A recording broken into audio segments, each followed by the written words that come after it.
कहाँ जाए, क्या उसकी समझ में कुछ भी नहीं आ रहा था। वह सवेरे चला था और अब दोपहर हो आई थी। रास्ते में खाने के लिए गुरुजी ने उसे थोड़ा सत्तू दिया था। उसे भूख प्यास भी लगाई थी। चलते चलते उसे एक कुआं दिखाई दिया। वह पानी पीने के लिए कुएं पर पहुंचा। वहां उसने देखा कि पानी खींचने की रस्सी की रगड़ से कुएं की जगह पर निशान पड़ गए हैं और मिट्टी के घड़ों को रखने से जमीन पर गड्ढे पड़ गए हैं। यह दृश्य वरदराज के मस्तिष्क में बिजली की तरह कौंध गया। उसने विचार किया कि जब रस्सी की बार बार रगड़ खाने से कठोर पत्थर पर निशान पड़ सकते हैं, तो क्या लगातार परिश्रम करने से मैं विद्वान नहीं बन सकता? बस फिर क्या था। वरदराज के मन में आशा की किरण जगी। वह बुदबुदाने लगा, मैं भी लगातार परिश्रम करूंगा।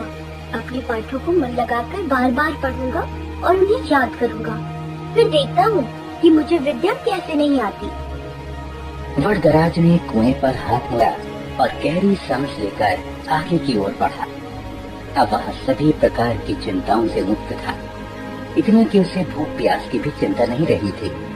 वह तेज कदमों से चल रहा था। अब वह दूसरी ही तरह का वरदराज था। वह घर की ओर नहीं बल्कि आश्रम की ओर लौट चला था। सूर्यास्त होने को था। गुरुजी आश्रम की वाड़ा में टहल रहे थे। तभी उन्होंने वरदराज को आते हुए देखा। उन्हें लगा कि शायद आश्रम में कुछ छूट गया हो, जिसे लेने वह लौटा है। वरदराज ने गुरुजी के पास पहुंचकर उनके चरण स्पर्श किए।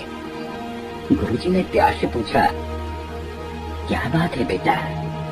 क्या तुम्हारा कुछ सामान छूट गया जिसे लेने तुम्हें लौटना पड़ा? वरदराज नम्रता पूर्वक बोला, हाँ गुरुजी, मेरी विद्या यही छूट गई है, जिसे इस बार मैं अवश्य लेकर जाऊंगा। अब मेरी आंखें खुल गई है। मैंने निश्चय किया है कि मैं पूरी लगन और परिश्रम से पढ़ूंगा। अब कभी आपको निराश होने का अवसर नहीं दूंगा। गुरुजी का दिल पसीज गया। उन्होंने वरदराज को गौर से देखा। उसकी आंखों में चमक थी। गुरुजी ने इतना भर ही कहा, तुम जो कुछ कह रहे हो, यदि उसे कर दिखाओगे तो मुझे बड़ी प्रसन्नता होगी। वरदराज ने पढ़ाई प्रारंभ की। अब तो उसकी भूख और नींद पता नहीं कहाँ गुम हो गई थी। वह देर रात तक पढ़ता और कहता सबसे पहले उठ जाता। वह अपना एक क्षण भी व्यर्थ न गवाता।